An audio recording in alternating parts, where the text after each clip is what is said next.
This episode of the Wise Guy Radio Show is brought to you by American Helix.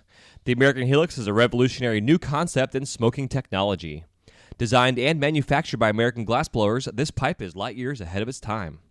Based on Bernoulli's principle, the shape of the pipe, along with an innovative intake system, creates a Venturi effect through precision micro-holes in the chamber, which results in a slower burn that conserves tobacco and gives a smooth, refreshing experience, making the American Helix the smoothest hitting pipe on the market. For further info or to locate their products, you can find them online at AmericanHelix.com. That's AmericanHelix.com. This episode of the Wise Guy Radio Show is brought to you by Mountain Glass Arts. For the month of August 2016, Mountain Glass is offering their Chinese color and clear rod and tubing at 40% off. Just put in the code CHINESE, that is CHINESE, at checkout. And for all you soft glass nerds, they're having their Effetre sale, 30% off rods. COE 104 sale, just put in the code Effetre, that's EFFETRE, in checkout, and you'll receive 30% off. Any questions, comments, or concerns, just go to mountainglass.com. That's mountainglass.com. This is the Wise Guy Radio Show, a podcast dedicated to educating and inspiring through conversations with today's top talents in the world of glass. We will be dissecting their journeys in hopes to deliver actionable content that you, the artist, can start implementing now, helping you grow not only as a creative spirit, but also a successful artistic entrepreneur. With a little organization, relationship building, and your artistic ability, you can obtain greatness. Climb aboard, whether an artist, retail owner, or enthusiast. We have a ton of fun in store for you. Welcome to the Wise Guy Radio Show.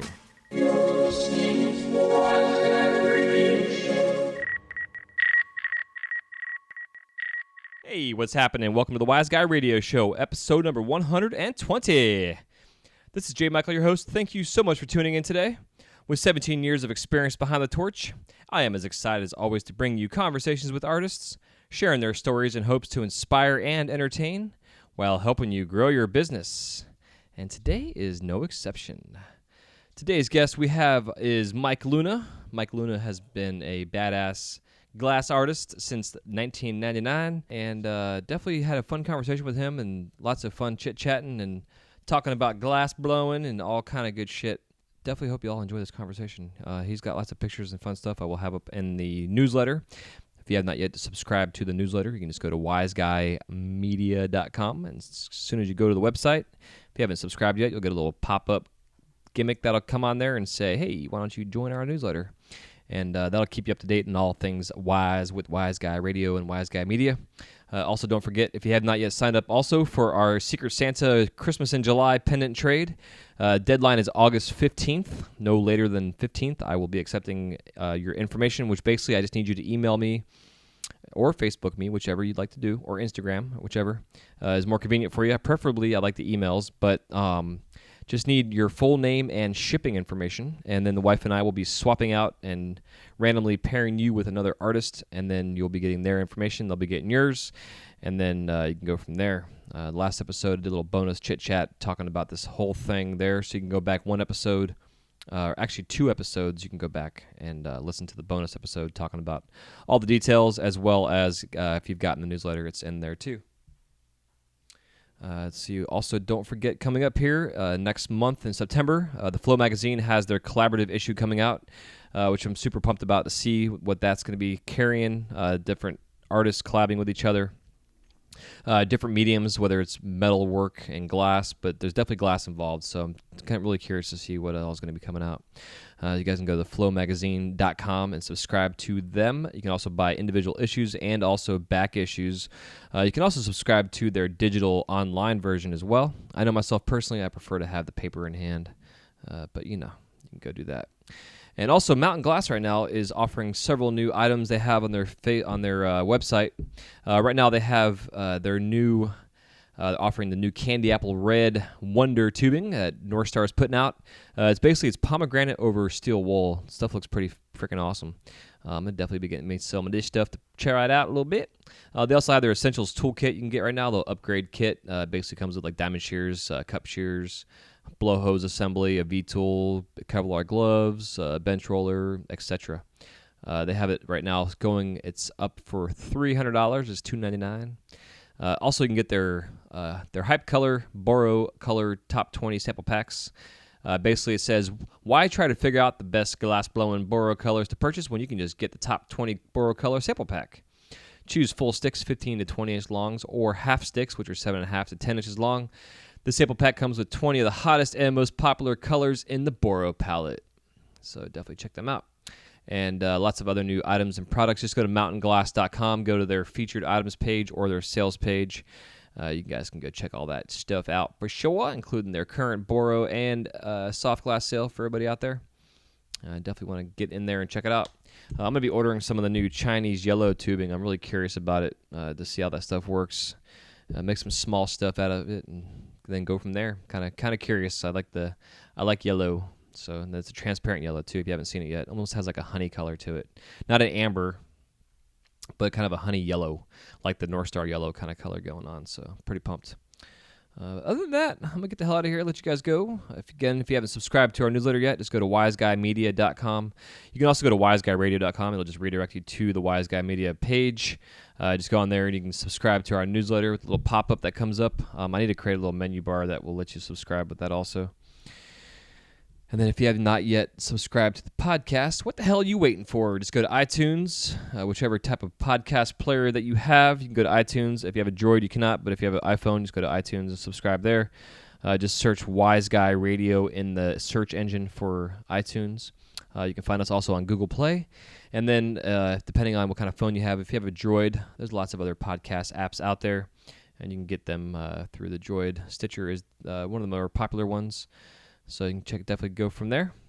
And then I wonder how many of you all are out there now are using the new Instagram Live. I'm going to be using it more than I will be Snapchat. I'm not really big into Snapchat except for their facial recognition technology that I find to be pretty fucking cool because it's now shows you how affordable that technology is. It's also kind of crazy and scary, but I love it. Other than that, I don't really use Snapchat, but I will be using Instagram Live now way more often, as well as doing the videos and uploads and stuff too. So definitely check all that stuff out. Stay up to date with all of us here at Wise Guy Media. Check me out at jmichaelglass, JMICHAEL Glass. And also the Wise Guy Radio Instagram page is Wise Guy, WYZGUI _radio. And then Mike Luna, who's our guest today, you can find him on Instagram, Mike Luna 300. That's the number 300, not letters. And then also you can find him out there on Facebook. Just put in Mike Luna. He'll come up there as well. And again, I hope you guys enjoy our conversation. We had a lot of fun chit-chatting, talking about cells and color working and all kind of stuff. And the lightning round also, or the crash and the killing round, I should say, we got into more conversations about the same type of stuff as topics came up through the questioning. So other than that, I'm going to get the hell out of here. You guys take care of yourselves. Enjoy this episode. You listening to me while you're on the beach or while you're on the treadmill or behind the torch or pooping or driving your car or truck or bike or moped or whatever you're doing right now. Hope you are safe and you enjoy the show. Hey, maybe you're playing Pokemon Go. If so, let me know what color you are, what team, and maybe what level. Because myself, I am Team Yellow, and I am a level 19, almost level 20. Oh, yeah. Been catching me them damn Pokies. I'll talk to y'all. I'm rambling. Talk to you soon. All right. See you. Peace.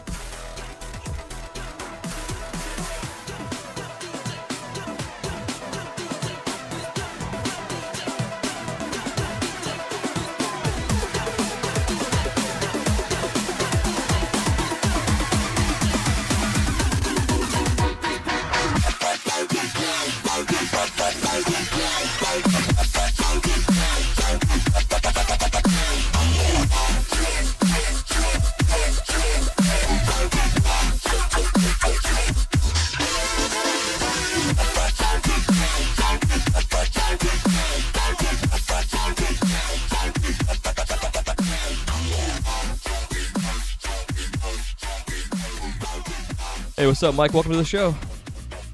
Hey, how's it going, man? Pretty good, brother. Thanks for coming on here, man. I definitely I'm super pumped to have you on here and share your story with the audience. I've been following your work for many, many years now, and you've been a big influence in my style and my work, and definitely happy to have you on here and share this journey you've been on. Kind of, if you want to get us started off by telling us where you got started. Sure, man. Well, let's go way back to 1999 when I was living in Los Angeles and working at AutoZone. And my brother lived in Oregon, which is where I'm currently out of. And he was blowing glass for about a year. And he basically found a little opening for me to come in and work with him. And so in about 99, he gave me a phone call that changed my life. And he said, "Hey, you want to blow glass?" And I said, "Sure." So I hopped a Greyhound with everything that I owned, which was like nothing because I was like 19 or 20.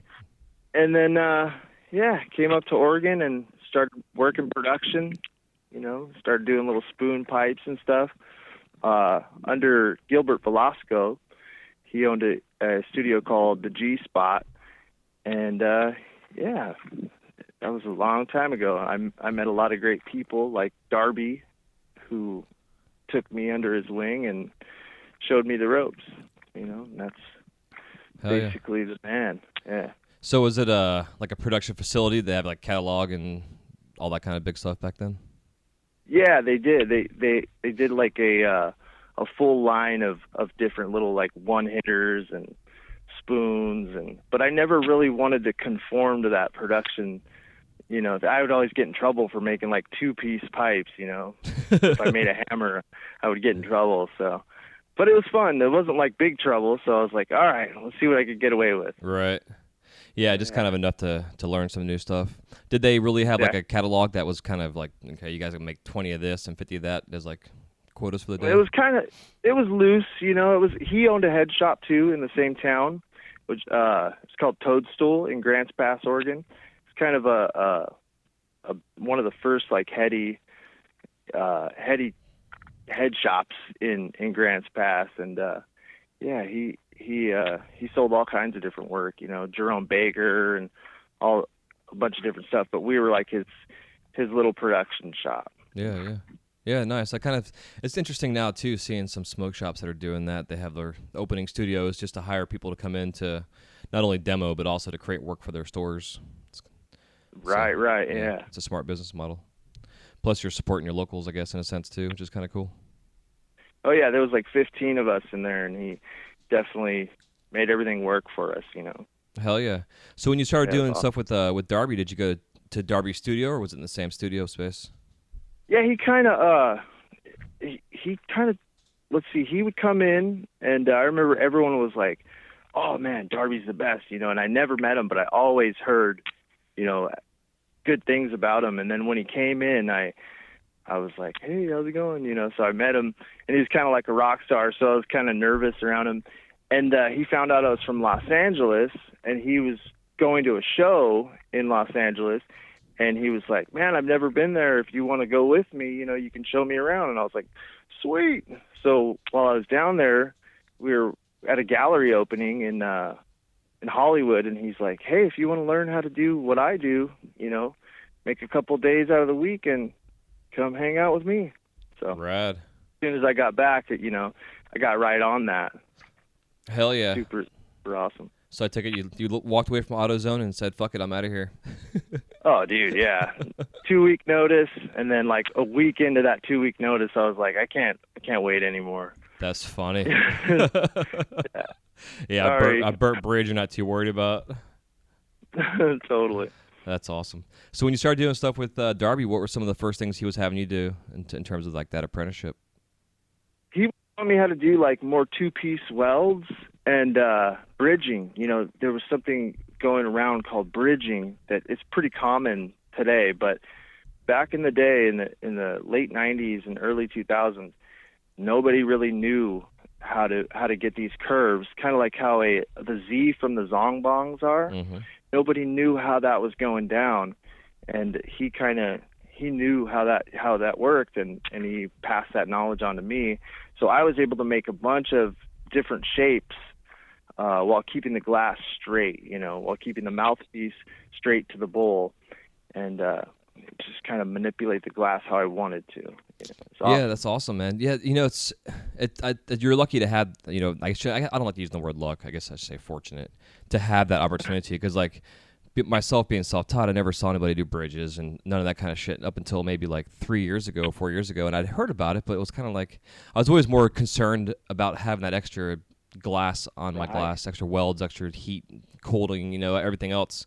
Just for stress, I was always like, oh, I don't want to do this. And now that I'm doing bridging on my stuff, it's like I have like these scaffoldings now that are built around my pieces. Even when I'm doing stuff at Disney now, people are like, "What's that for?" And then I had to explain to them like what I'm doing, and then it makes total sense, Right. Yeah. A lot of people don't realize when they see it that it's going to come off later. They're like, why are you putting all that extra crap on there? Exactly. Yeah, give me an hour. Come back later. You can see later. Yeah, it's like. For sure. Definitely. Yeah, it's cool. And so he was showing me all that kind of stuff, and just, being around such a master. And that guy has always been light years beyond anybody, in my opinion. And, man, just hanging out with that dude and sharing ideas back and forth took me to a whole nother level. And actually, he would tell me, because there was 15 other guys in the shop that I worked at. So when I'd go to his house, I would work with him, and he'd show me the secrets, because back then there was a lot of secrets.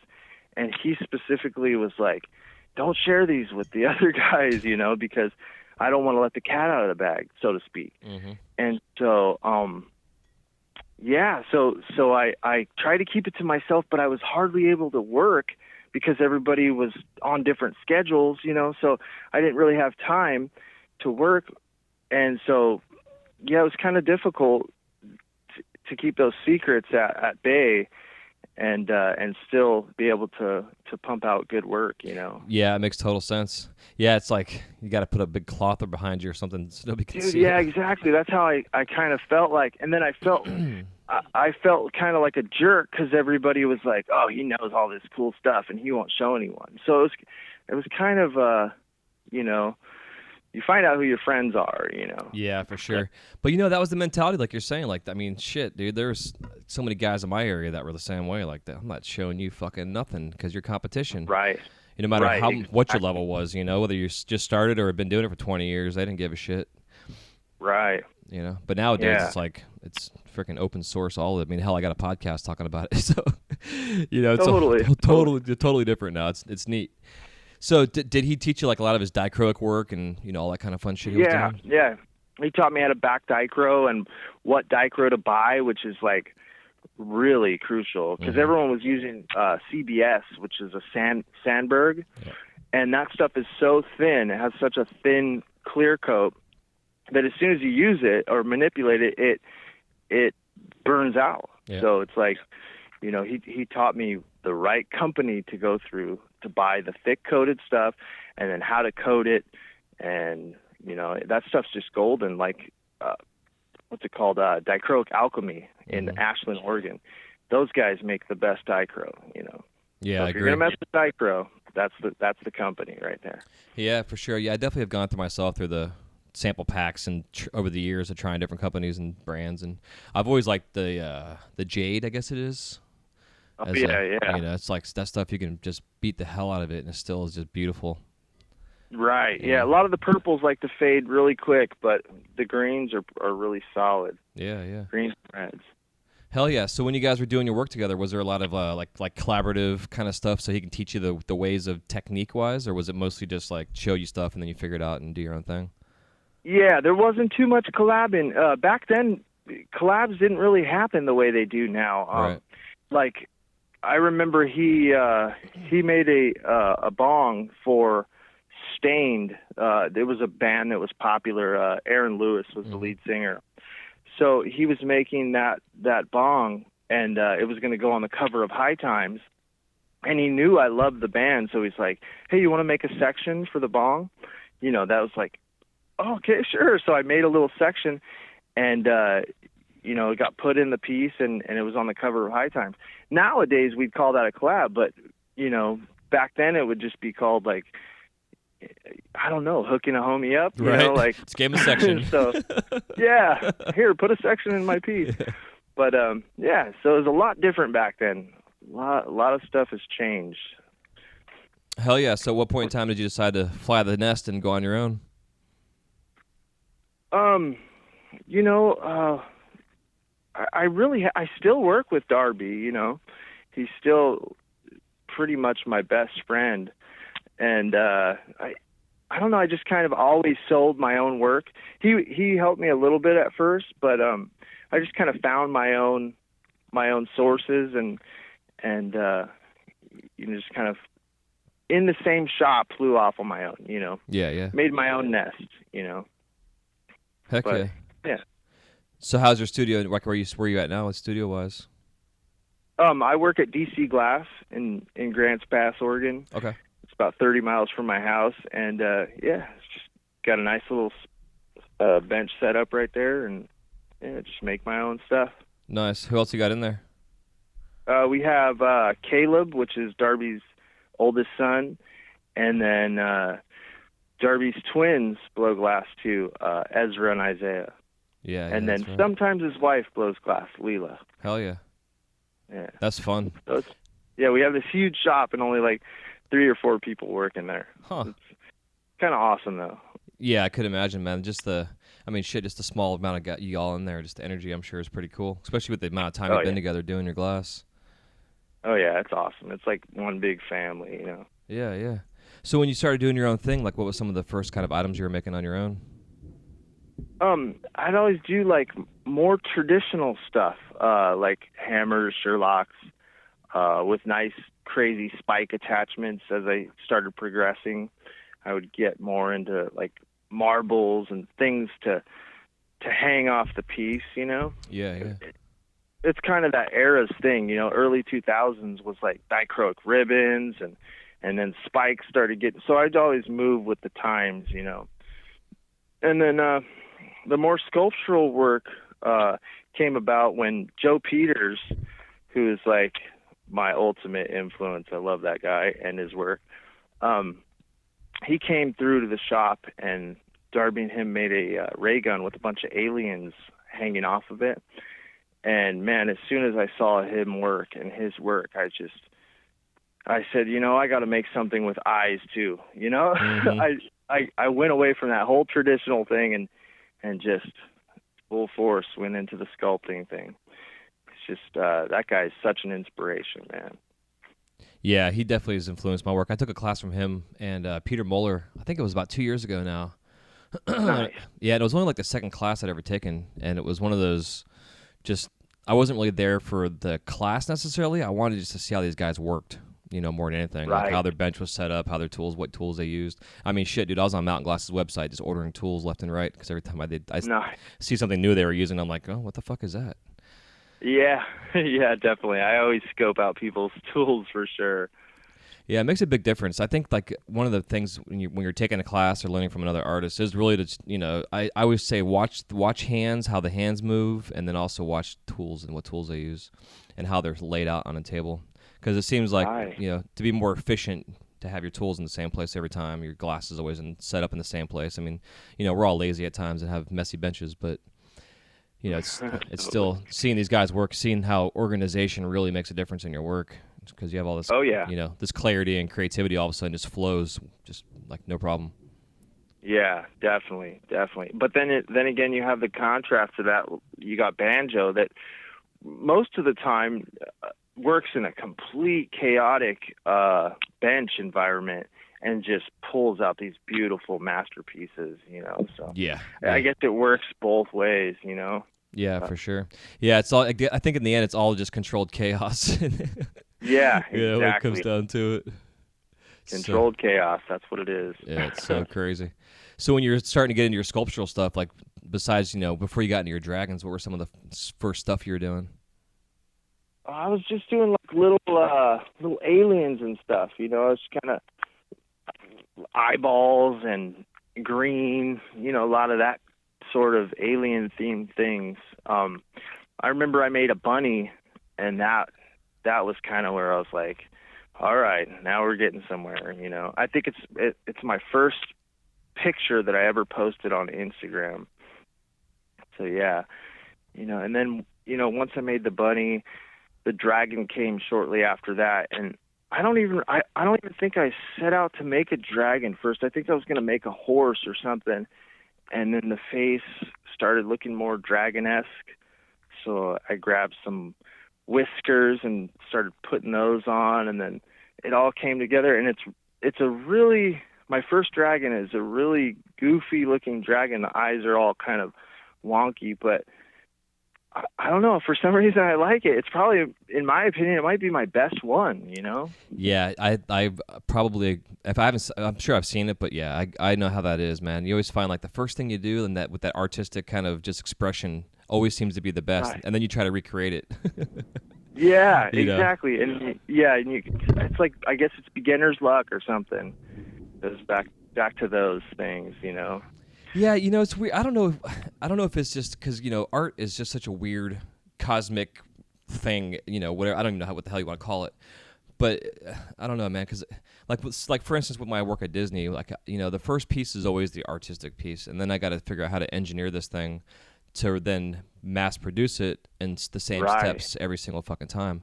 And even whether you're doing, you know, like your dragons. I mean, your dragon, to me, it's it's your high end production piece. It's you know, Right. right now it's your voice is your dragon, but you know how to make that thing almost exactly the same way every single time. And that way too, when you collab with other artists, the collaboration goes much more smoothly because you know Right. the steps to get to where you need to get to. Exactly. Yeah, dialing it in. Exactly. Like you make the Olaf so perfect.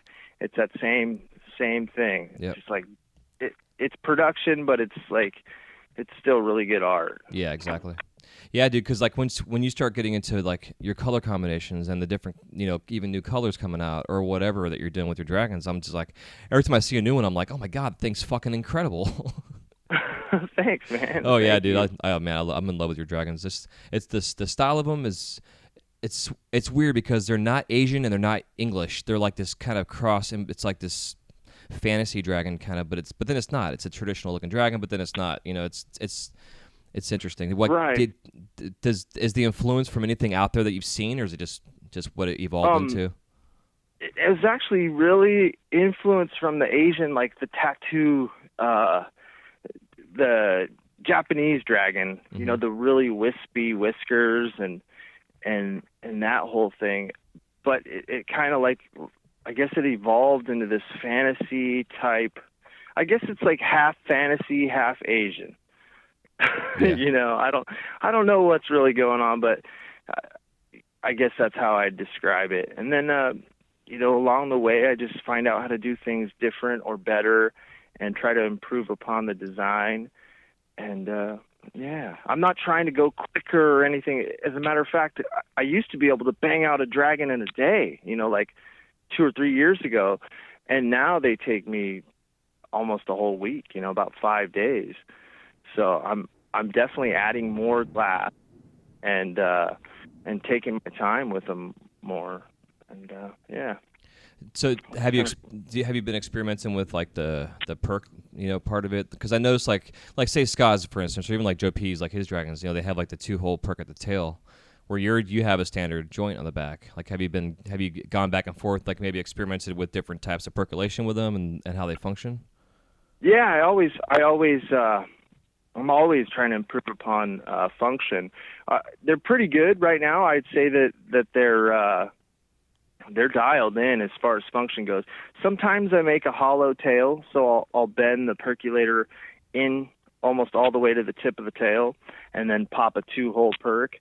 And then when the tail's solid, I'll just go straight down with a 2-hole perk. Mm-hmm. But yeah, I've gone from 4-hole shower heads, cut slits to blown holes, and now I think that the 2-hole perk is where it's at for that design.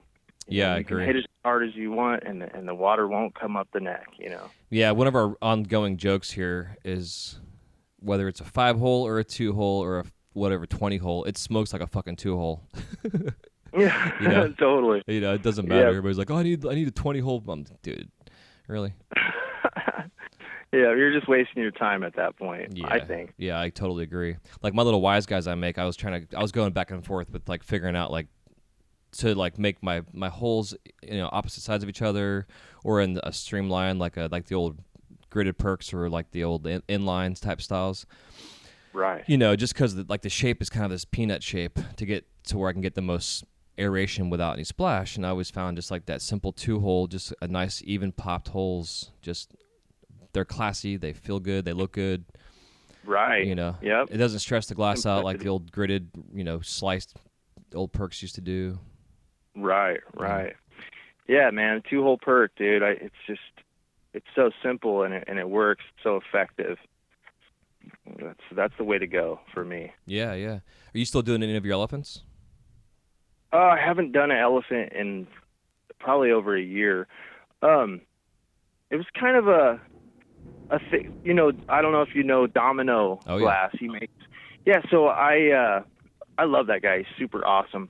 And I hit him up and I really wanted to make an elephant because I always draw elephants. And so I wrote him a private message and I said, "Hey, do you mind if I try an elephant?" And he's like, "Yeah, go for it." So, out of respect to him, I haven't went full on with the elephants. I've only made about 5 of them and a couple woolly mammoths. So yeah, I don't really go after that just because he's already there and his elephants are so awesome that, I'm not trying to compete with that guy because he's a good friend. Yeah, I'm glad you said that, man, because I'm the same way. I'll contact somebody before I do something because I'm the same way. I'm like, this is your thing. I'm not trying to copy your shit, and I don't want to sound like a pussy for calling you either because I respect your work, But here's totally. Because I agree, man. Because like with my owls, for instance, like Shack Man's been doing owls for a long time, and his owl is completely different than mine. So I was like, I wasn't concerned about just making owls, but I see a lot of cats out there that are making items. I hate to keep bringing up Shobo's goblins all the fucking time, but it's like the best example everybody knows about. Yeah.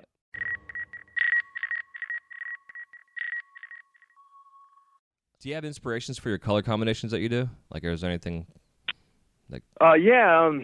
Graffiti art, man. That's where I started. Living in Los Angeles, I was a troublemaker, I guess you'd say, Right. troublemaker / artist. So I always knew about the dopest combos. I know kind of what works together, and that just kind of went over to glass really easy. And it's funny. A lot of people say good things about my color combos, and I guess I owe that to graffiti, helping me with that whole thing. Yeah, I can see it now. Like I'm looking at this one that's like I want to say it's blue cheese and like a serendipity combo or something. But yeah, I can definitely see that in your work. That definitely that contrast in colors. Like myself personally, I suck with color. That's something I've always just whatever reason I've taken fucking classes the whole 9 yards, and I just suck at color. And it doesn't show, man. I appreciate the stuff that. I've seen is really nice. Oh, thank you. Yeah, I maybe with my painting and drawing. I don't know. I guess I can translate it a little bit better in glass. But even like my wife's an art teacher, so I still even go to her with like, "Hey, honey, what do you think about this?" Right. Get Yeah. some feedback from her. For sure. Because she's like probably my best and worst critic out there in the world. She tells me how it is, But that's awesome.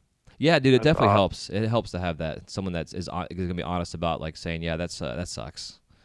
Oh, dude, and that's why I love Darby. He's not going to code anything, and he's told me a bunch of times when I pulled a piece out of the kiln if it's good or if it sucks. And a lot of people get discouraged or butthurt or but that's helping you out. That's like constructive criticism, and if you don't learn from that, then you're not going to learn shit. Yeah, exactly. Yeah, you have to. Makes a huge difference. Yeah, I appreciate that. I love when people say, what sucks about my work, because you don't hear that. 99% of the time, everyone's going to kiss your ass, even if they don't mean it, Yeah.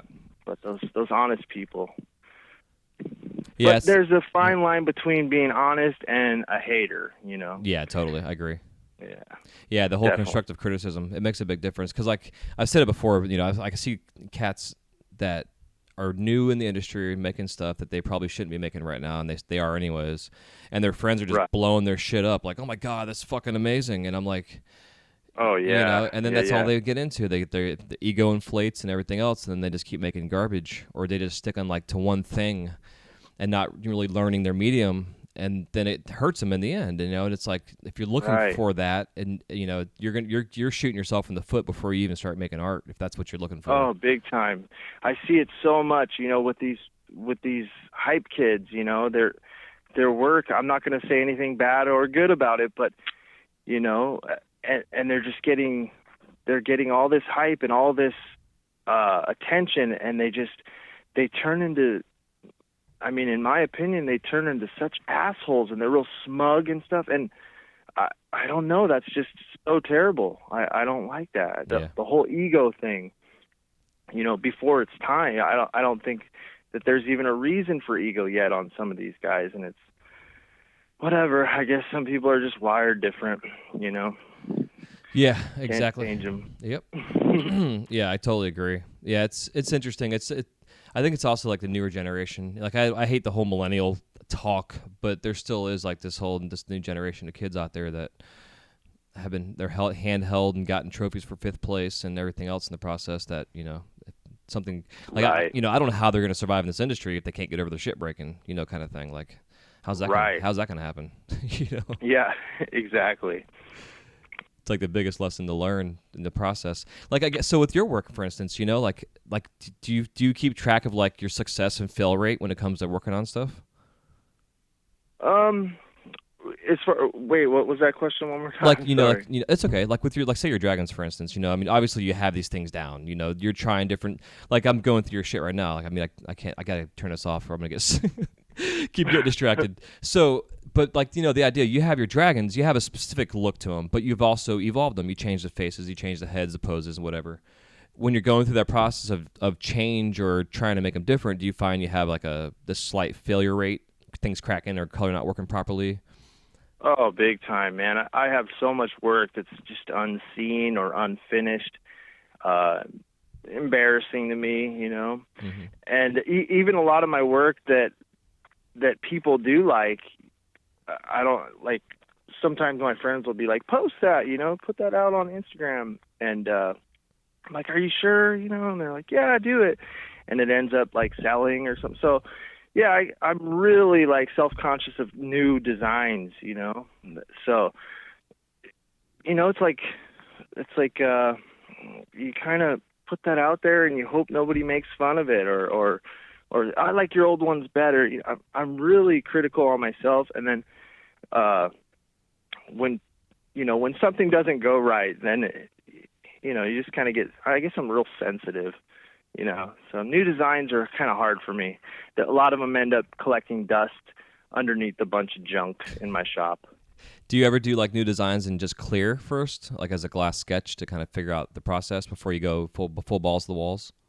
No, because color to me is something that, I've never been afraid to spend money on color. So if I'm going to do something, I want to do it in color. I've never actually made a clear dragon or a clear anything sculpted in my whole life.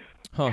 Do you find that's because you know your medium now more so, like because say like when you first started doing this shit, I wouldn't think that you'd want to just jump into everything full color, or did you? Now, when I was working at the shop, the reason why I would get in trouble is because I wasn't buying any of the color, the gas, or anything.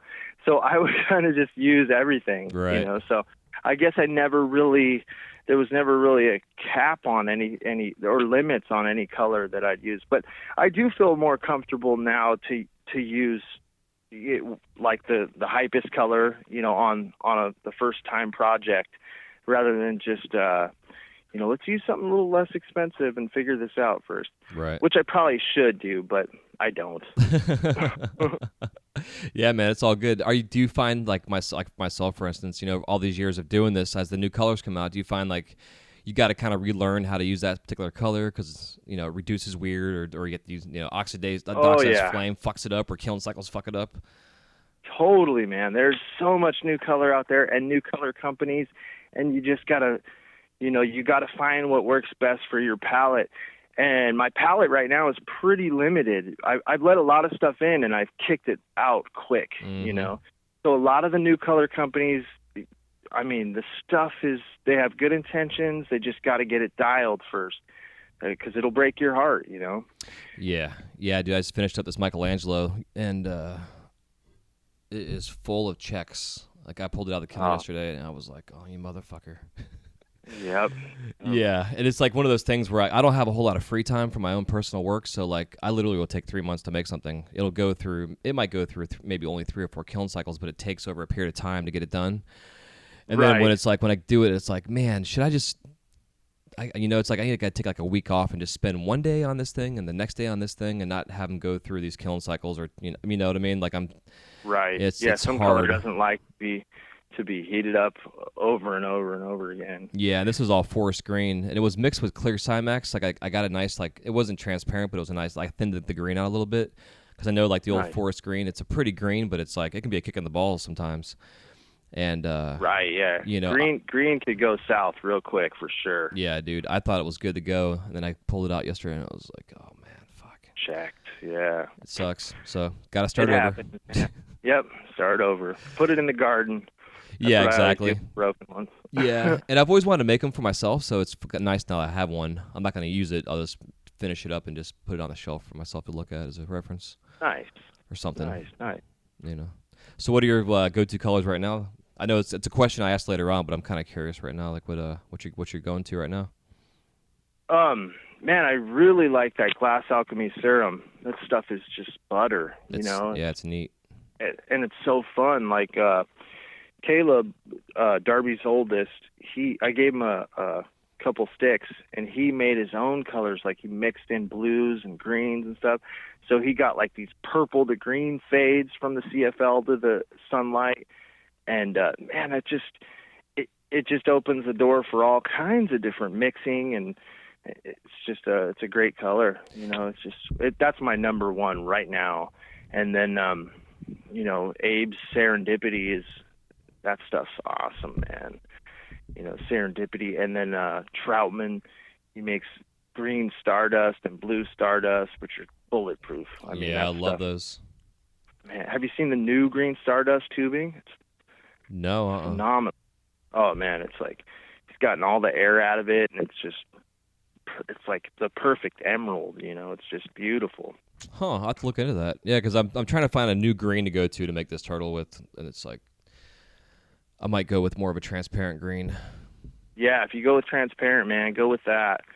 Or Haterade if you can get it. You know, that stuff's awesome too. Yeah, I'm glad they finally got that formula figured out, because that was one of those colors I used to use like for small batch stuff, and then it went away for a while. I was like, what the fuck? Oh yeah, that stuff. Anything from Glass Alchemy is really hard to get. I'm always checking their website. I'm still looking for rosé. If that stuff comes down the line, I want some. Yeah, no shit. I know, dude. I hate to say it, but I just go to the Chinese pink. Oh, right. You know, for sure. You know, it's like the same shit, more or less, minus the small air bubbles that you get in the rosé. Yeah, I noticed there was a piece on your Instagram that you were taking around the inside your studio at Disney World, and it was like going from pink to clear to what was that, Chinese? Yeah, it's the Chinese purple. Oh my God, is that? So maybe is that what Glass Alchemy is doing? Just mixing a bunch of Chinese stuff? Dude, I honestly thought that same shit. I don't know, honestly. Oh man. Yeah, because like when I've been using that Chinese purple stuff, for 10 years plus now, and you know, it was like everybody was using, you know, Purple Rain and shit. I'm like, fuck Purple Rain, I'm gonna still use this Chinese purple. It's a really sensitive color. Like it's checky as shit sometimes. Like, you know, it can suck at times, but when it works wonderfully. It's a really nice color. I think like the large, because I like the Chinese colors myself because of the access to larger diameter rods you can get. Yeah, you know? Yeah, I love that for good sculptural work. Yeah, totally. And with Disney, like a lot of our base color is Chinese color, and then we'll like roll it in some North Star powder or Fritz or whatever. But yeah, I made that figment because like I have a presentation I'm doing for my company, and I'm trying to. The presentation is kind of like this evolution of where our company I find needs to start the direction to move into, with access to new color and stuff. And I wanted to show them that this purple they've been using for however long they've had this stuff they've been using it for is the CFL color, and not a lot of people know about it. And I didn't even know myself until I went down to our basement to go get some out of stock, and I'm looking for this purple. I'm like, where the fuck is it at? And I was looking right at it, and it was like, this transparent light blue color. And yeah, I was pretty blown away, dude. I started walking up the stairs, and I was like, oh, look at that purple come back, and I got the better lighting. Nice. Yeah, nice. I was stoked. And being Figment's a cool, imagination character, I was like, this is a perfect thing for him. So I did a video, to show the company, like, hey, this is, I did like a did you know kind of thing for him to see it, and it works out perfectly. I've been doing flowers with it now. The flowers look cool. They change colors and shit. Like, it's just a cool, sweet, kind of a cool gimmicky kind of thing. But again, people don't know that, and it's like it's kind of one of our trade secrets. That the original CFL color is Chinese purple. Yeah, that's awesome, man. That's super awesome. Yeah. So do they give you like free reign of any colors? Like, can you order Glass Alchemy colors through Disney and use their stuff, or do they just say, hey, this is what we get you, and you use this? Yeah, dude. Whatever I need, I can get from any company. Nice. Man. Like when it comes to making Disney characters, because Disney has their specific colors we have to use for the character work. So, like for instance, when I was making my Olaf, they approved them with from what I understood, it was the fastest approved character piece that they've passed through in a long time, years. Nice. Like it's usually like a 2 to 3 month process, and this was like I think it was 2 weeks. The turnaround on it was. But, oh wow! But the only thing I was pumped. But the only thing I had to change was, I'm sorry, what was that? I said it's such a great design. I mean, it's perfect. Thanks, dude. They're so perfect. Thank you. But the orange carrot color was off, so I had to like go through all the oranges, and I ended up using I think it was sunset orange, or sunset. I think it's a Paramore color, but okay. That was the original go-to. But now I'm using Rasta Gold. Nice. For his nose. Cool, man. Cool. It's very similar, yeah. But yeah, otherwise it's like we all have our lines that we do. So based on what we're doing, whether it's Sea Life or what have you, we can get we get pomegranate fats directly from North Star for making flowers and stuff. Yeah, it's killer, bro. I get like 16 ml pomegranate fats from them. Oh, sweet, man. That's awesome. Yeah, that's a great color, too. Oh, dude. I love pomegranate. Oh, man. It's such a nice red. Like, I'm all about the Elvises and stuff, but the pomegranate, it doesn't reduce it. You don't get any. It's like, it's a beautiful ruby. It's fucking perfect. You can thin it out a little bit. I mean, it's so nice. Yeah, I coated over yellow crayon. Man, talk about fire, man. Interesting. I'll have to try that. Try that out, man. That'll blow your mind. Does the yellow come through like in the edges and stuff if you were to like flatten it out or pull horns out? Yeah, it's beautiful. It gets that, like when you first heat up a rod of acid yellow or any yellow cadmium crayon, how it gets that hot kind of faded look, and you're like, wow, I wish it'd stay like that. It looks like that. It looks like fire. Sexy. Yeah, try it. Yeah, definitely. It's awesome, man. I'm writing that down. Even though I listen to these shows, I'm writing that down. For sure, man. That's definitely one to write down. Hell yeah! And it's just over. Do you use any other kind of yellows besides yellow crayon, or is that just like your go-to? Yeah. I mean, you could use Rasta Gold and put pomegranate over it, but yeah, like acid yellow or yellow crayon or anything in that, like a true yellow cadmium. Yeah. That's gonna shine through. That's what I go for. Yeah. Nice. If we can get it. Yeah, if you can get it. But, everyone's still got that stuff. I know people that have stockpiles. It's out there. Yeah. And it's coming back, I hear. I hear they're getting their filtering all right and up to code, so they're going to start making CADs again. Yeah. Actually, I want to bring Abe on the show to talk about it, see what the changes they've gone through. Because I think like he was really more vocal and like the idea that they're actually concerned about this affecting our industry and the environment. And Oh yeah. Abe was the front runner in the whole stopping production on that, and getting his filtering and everything in his shop up to par. He was the front runner for sure. Yep. Hell yeah, Abe's a game changer for sure. Abe's the man. Yeah, especially when he put out Lucy at the price they put it out at. I was like, high fives, dude. Like I was so excited that they're all about fuck the hype. Yeah, fuck the hype. I mean, his shit's hype, but it's like it's more obtainable hype than some others, you know. Some shit I heard about color that's $500 a pound. And I got to use some. It's called White Samurai. I mean, the shit is dope, but $500 a pound. Damn. Jesus. You know, like, yeah, that's what I'm saying. Like, who's gonna afford that? Who the fuck's making that? Yeah, I don't even know the name. I just, one of our buddies, Stony Steve, came through the shop and had all this UV color, and he had pounds of that stuff, and it was $500 a pound. He gave me a few sticks, and I made some stuff out of it, and it's just super smooth. I mean, it's the best white that I've ever used, and well, besides White Dwarf, but it's in that same category of, like, it just works so good, and then when you put a black light over it, it turns pink, like the pinkest pink ever, more than loose. You know, it's just awesome. It's great stuff. I heard the Samurai white. Samurai. I heard the White Dwarf under your breath. Oh man, that stuff's awesome. Oh man, I missed the original White Dwarf that from back, like the old square press sticks from back. Oh in yeah, the day. the tiny little squares. Yeah. That and Green Dwarf. Man, can't forget about that shit. Yep. Yeah. I actually got gifted one stick of Green Dwarf like a couple of years ago from Randall Grubb. He's a ex-glass blower. He started to lose his sight, and now he just builds cars. He built a car for Jay Leno, and he does all these crazy aluminum, just these crazy street rods that are all made out of aluminum. But yeah, that dude used to kill it with the marble game, and he gave me a stick of that Green Dwarf, man, and I still every once in a while take a little bit off to do something with, you know. I still have about a half a stick. Hell yeah, that's not much then. Oh yeah, dude, it's precious, man. It is. Yeah. So precious. Yeah, it's like the old Draconis colors, you know. I've got a couple sticks of that shit laying around still that I don't know. I'm going to use it one day for something, but yeah, for sure. Yeah, that and the old school OG Moss and like just stuff. Oh, that stuff's amazing. I got some OG Moss with Illuminati tubing over it, and I'm still like, I'm not worthy of this stuff. I got to wait till I'm better to use this. You know? Whatever, dude. So fucking awesome. Use it now. What are you talking about? I should, but if I wait another year, it'll be that much doper. There you know? go. Yeah.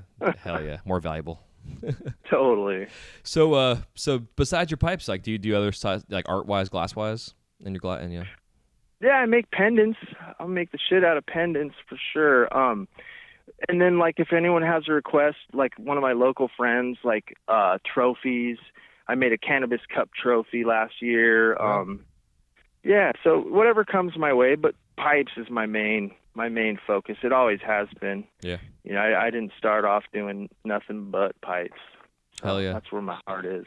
Yeah, same here, dude. Like as much as I love sculpture and I just love, you know, this the pipes. The pipes taught me the way. Oh yeah, definitely, man. There's so much creativeness that you can do while having that function. Yeah, on top of the technical side, it's so difficult to work with hollow tubing. Yep. Yeah, definitely. Yeah, I hear that from a lot of people that just do sculptural work. You know, how do you do the hollow stuff? It's like, oh, how do you do the solid stuff? You know, because that's all I've known is hollow work. You know. Yeah. So it's kind of I was born into it, I guess you'd say. Yeah, absolutely. Yeah, it makes total sense. Absolutely.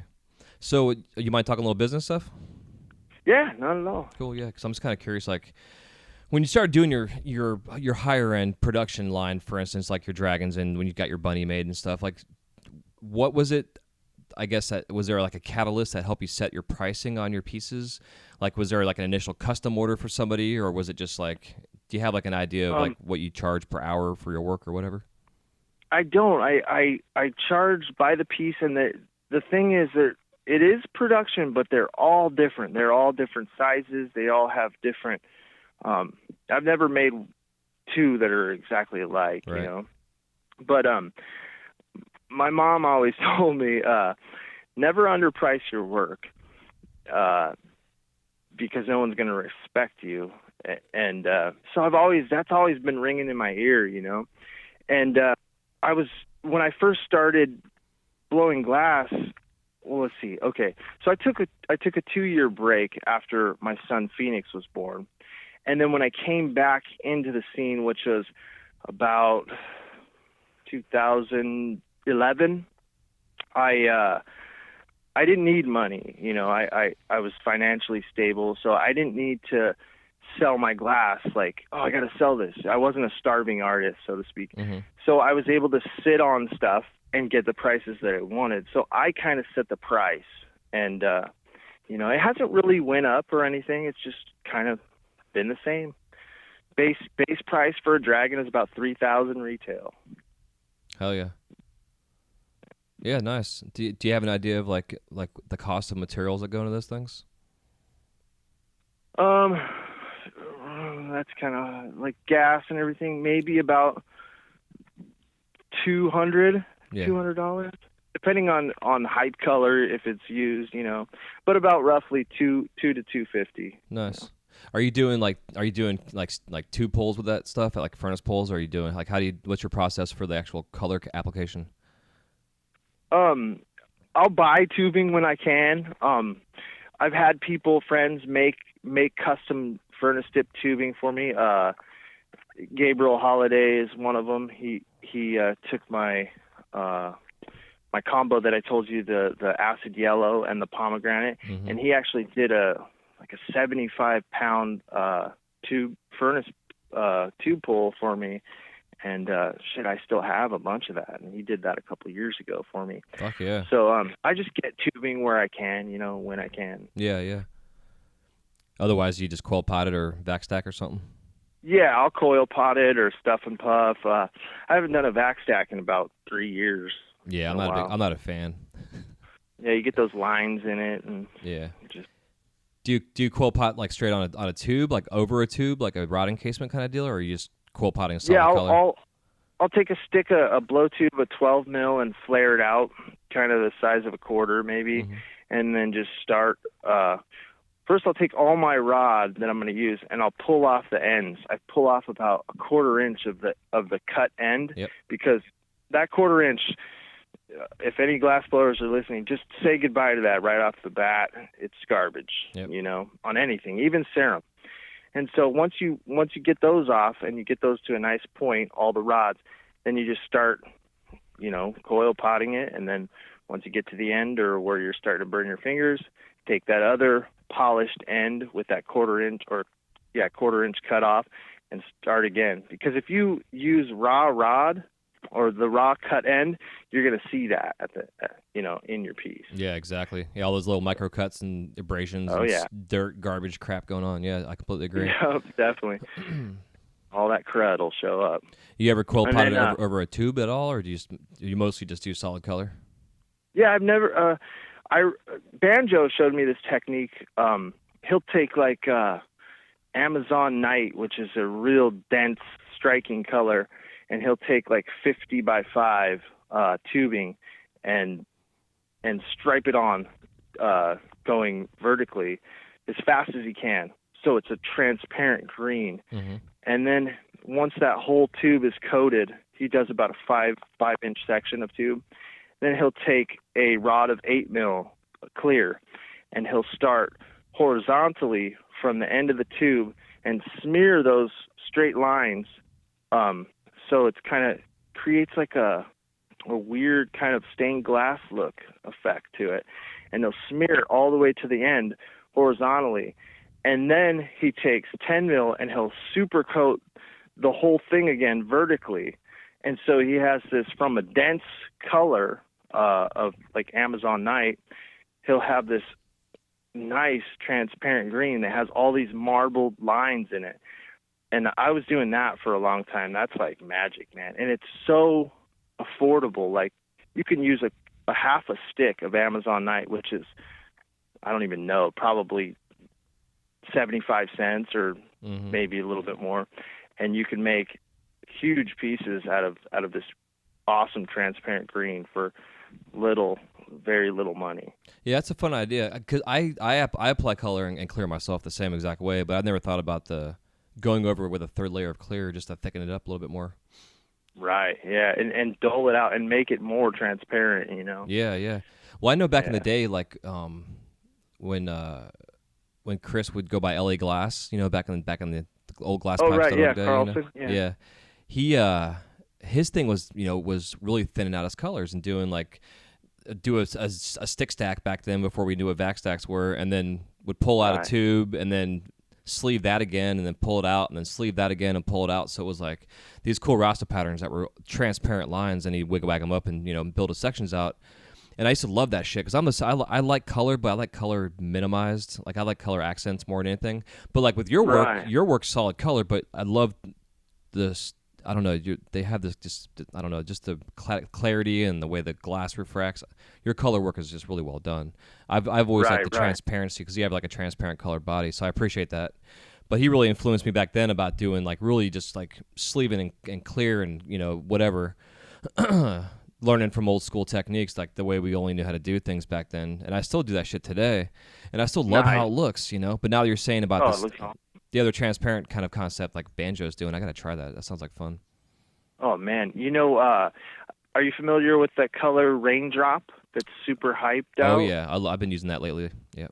So he knows how to do it, and he taught me how to do that color in 2007, man. Like, you just before it was even Raindrop, you take teal, and teal looks black.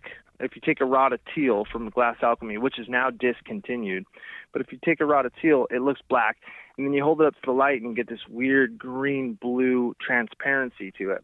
Well, if you take that color and vertically stripe it on a piece of 50 by 5 tubing, and if you go all the way around super fast, and then instead of marbleizing it with the horizontal kind of drag technique, just coat that with 10 mil, you will get perfect Raindrop for very cheap. You know, you can get a pound of Raindrop tubing for a half stick of teal. Interesting. Yeah, it's awesome. And it works better, you know. I think it works better because it's trapped in clear, so it doesn't get that weird brown haze that Raindrop could get. Right. Yeah, I know what you mean. You know, and I think that's kind of funny you're saying that because like I like the way the evolution of the industry is going with color mixing and how people are sharing the ideas. Because for the longest time, I was always like, you can't mix fucking glass color. It's not like paint. I mean, what the fuck? It's gonna turn. Because like in the soft glass world, you really can't. You get gray or, you know, it looks like shit when it's all Right. done. But for some reason with Boro, you can. And I remember seeing Lauren Stump was posting some stuff about making skin tones and like actually having a formula specific weighing out your colors ahead of time so you knew what your mix was going to be like. And I was just like, you know, I was like, oh, that's a whole new fucking concept for like really getting consistency. Because like Salt now with his skin tones that he's doing, like, Right. I wouldn't even want to hold some of that shit. It looks like it's gonna like just it's gross looking, you know, like just, Totally. it's crazy to you know. But he's got that down. He has that formula down for his colors. And now that I'm seeing that a lot yeah. more, dude, like I've been making lemon drop for fucking years before lemon drop nice. existed. You know what I mean? Right. Just watering down a stick of cad yellow. Huh? Yeah, like some acid yellow and then a shit ton of clear. Yeah, it looks fucking baller. Yeah, and that's all it is, you know. It's just mixing all that shit. Yeah. It's awesome. Yeah, you could take orange and take like a couple sticks of orange and put a bunch of clear in a pot and mix it up really thoroughly and pull out tangy. Yeah, You know, exactly. it's like it's a trip. Yep. And Yeah, man. Like I was talking about class-wise, the first class I took right before the Joe P class was Steve Sizelev and Coil, and Steve was showing us he did a color mix where he was showing us how they basically him and Coil did this banana woman, like it was an amazing piece. I'll send you. yeah. I'm sure. I saw that. Yeah, it was fucking crazy, dude. But Yeah. to do the banana, like Quill had Kohlberger was there, and she was doing some prep for him, doing just some quill pot and some yellow. But Steve's like, just check this shit out. So he took like a piece of 44 or something like that, and got like 4 or 5 rods of yellow, cut them into little nibs, showed them inside of the fucking tubing, shrunk the whole thing down so it was solid. And then he was telling us a class he took with Lucho Babacho, and was telling him how when you're doing color mixes, you got to mix the shit out of it, and then you stretch it out to down almost to a stringer.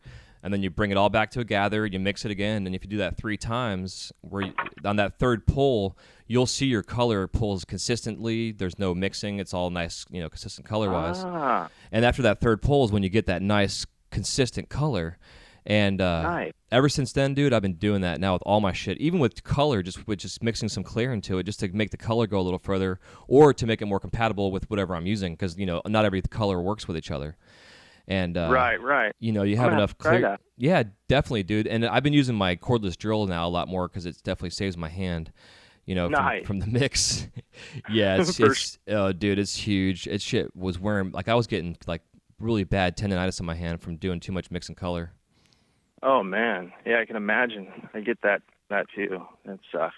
Yeah, it's no fun. Yeah, so definitely, yeah, give it a try, dude. Because like he was showing, just like I said, just shoving it into a piece of tubing. Because then you automatically, with the cadmium colors, you automatically are protecting it with that clear on the outside, compared to like just encasing it with some clear. You may still get some bubbling going on. Right. Yeah, and then pull it out 3 times into a stringer, or 2 times, shrink it back down, and then the third time it'll be You should have. ready to use. Yeah, it should be good Nice. to go. Yeah. Because then he made that big mass, and then they blew it into a ball. They did like the quote unquote tubulation, and made it into a tube. Oh, nice. And then they went from there with it, made it the banana shape, and it was a really well taught class, especially when it comes into collaboration with 2 artists that have their own style, and watch these 2 cats work so well together. And it was our first time ever teaching a class, much less work together like that. Oh, wow. Nice. Yeah, it was cool. Yeah, dude, Steve's like, they started the class off asking us, what the fuck do you guys want to learn? And I wasn't there for that part. I missed my turn on the wrong exit, so I was like a half an hour late. But the number one thing was Steve's bubble trap tech, and that was the first thing he showed us. And Nice. yeah, dude, that paid for my entire class. I mean, in all reality, the rest of the class was free. Nice. Seeing him do that technique, it made so much sense. I'm not going to say it was easy, because it's not. I've tried it several times, and I still don't have it down. But Right, I bet, man. yeah. Years of practice. Yeah, and it's cool to see these old cats, like, I'm not saying Steve's old, but these guys that have been around the industry for so long, and that have evolved from, fine art to the pipe industry, that learned from other guys that are masters, like the Lucio Babacos and the Shazars and the fucking, whoever out there. Right. It's cool to see those techniques now coming into our industry where we are now. I mean, shit, like I said, like your work, bro, like, your stuff's so fucking clean. Thanks, man. Thank you. It's killer. Yeah, just it takes years and years, just doing it. 10,000 hours at least. Yeah, at least. So in terms of the selling your glass, like besides your social media feeds, do you have a distributor you sell through? Do you go to trade shows? How do you go about all that stuff? Yeah, I do. I have a good friend, Phil, who runs Joint Forces. Oh, yeah. Yeah, and in Asheville, North Carolina. And, I send him stuff, and he sends me money. It's awesome. And he sells directly to shops all over the country. And, that's been really good. And then I also, if somebody sees something they like and I still have it, I'll sell that to them. Or, I deal with shops. So I just, every way I can, Yeah. Do you rely on Joint Forces for the trade show side of things? No, sometimes I'll go to the trade shows. Like I go to Age in January, and I'll do my own stuff there. And it's pretty cool because we don't compete with each other. Our prices are the same, so I'm not competing with my own stuff through them. It's awesome. Yeah. I saw they're one of my 2 distributors is Joint Forces. Oh, nice. Yeah, for nice. sure. Yeah, they're good people, dude. It was fun when I first got hooked up with those guys. I'm talking to Phil, and he's, we're talking about pricing out my work and everything else, and he's like, well, if you think about how long you've been doing this floor, and if you take like an electrician, for instance, who's been doing this for just as long as you have been, and what they're making, that, my pricing is in that range, and it was cool that he's thinking of pricing your work in the sense of having a trade, which is what we have. Right. We're a trade. No matter how good you are, you're still a fucking trade. But if you're, you've been doing this for 30 years, obviously you're going to be getting more money for your work. As long as your quality's there, obviously. Right, exactly. I think it's important. Oh, yeah. The work's got to back up the price. And it seems like it's such a weird thing nowadays. There's a lot of work out there that's expensive. And, I guess the work's just not there for me. I'm like, wow, how are they getting, thousands of dollars for this mini tube with sloppy terminations on the wigwags. You know, it's weird. It's a weird hype thing that's going on, but Yeah. you know, that's cool, I guess. Yeah, you know, I agree, bro. It's like I try to stay away from getting on social media too much. I mean, fuck, bro. Now that Instagram has their Insta Live that's going on, I did some video with stuff on there today. I was like, I might as well, you know, Right? Because I haven't even seen that yet. That lets me know how much out of the loop I'm at. When did that come about? I guess last night while I was sleeping.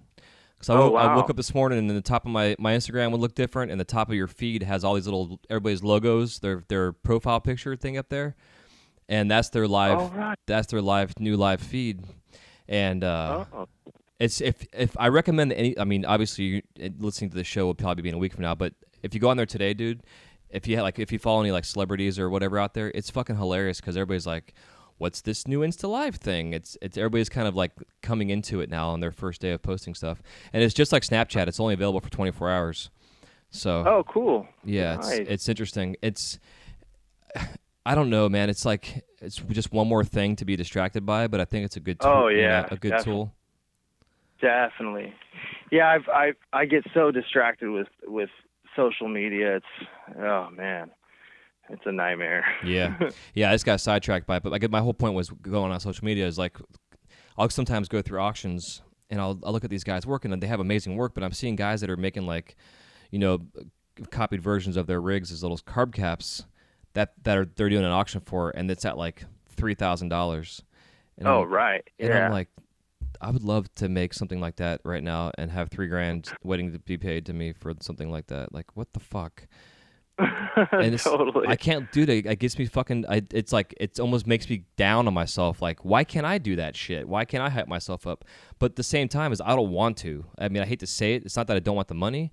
I just don't. I don't know. It's just. It seems like that kind of shit is kind of hit and miss, and it's also like kind of a fad. Like, I wonder if these guys that are making that kind of money for that stuff, like where they'll be in a year from now. Right. You know what I mean? Yeah, I think that hype is something totally different than buzz. A buzz is kind of organic, and hype is created, I think, and it doesn't last. You know, it's not going to last for a lot of these guys, especially ones that their work is not there. You know, the workmanship's just lacking. But yeah, I wish them all luck, I guess. Yeah, totally. I mean, shit, people are still making Q-tip jars. You know. Totally, I saw that. Someone just wrote like, if anyone needs a heady Q-tip, I'm like, oh man, are we still doing that?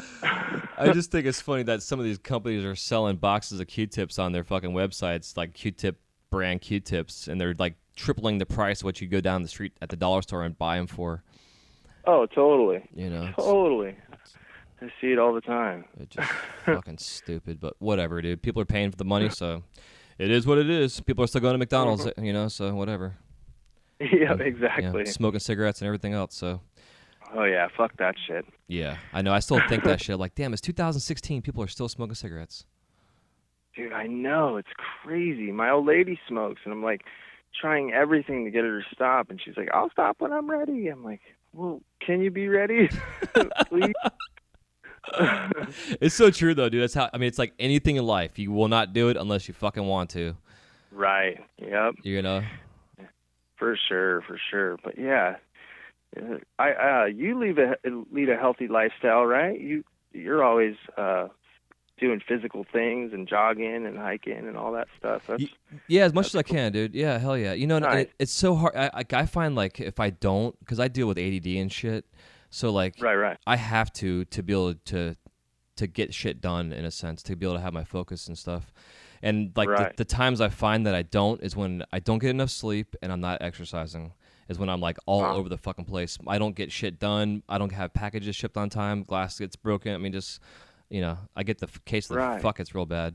But I didn't really start paying attention to that really until this year. Like I have kind of, and I've always been healthy, but like really focusing on like my mental space with fitness. I'm part of this group called Zen Dude Fitness, and this Brandon Epstein started this podcast called the Entrepreneur Fitness Podcast like about 3 years ago. And the whole philosophy of the podcast was that if you're physically fit, usually you're mentally fit, which means that your business is going to be fit also. And his whole show was all, it was a kind of a, I'm not going to say woo-woo, but it was kind of a, Zen Buddhist kind of meditation philosophy, type of idea. And it just made so much sense. And then just over the yeah, totally, dude. And this last year, he partnered with this guy, Dan Whitmer, and Dan Whitmer had a fitness program called Base Jump, and it was a jump rope fitness, only just jump roping fitness class. And Dan lost, they're both of their background stories is they were both super fit, exercising all the time, but they were like in this wrong mentality where they had to eat every 3 hours. They were like just bulked up and fat almost, not even strong.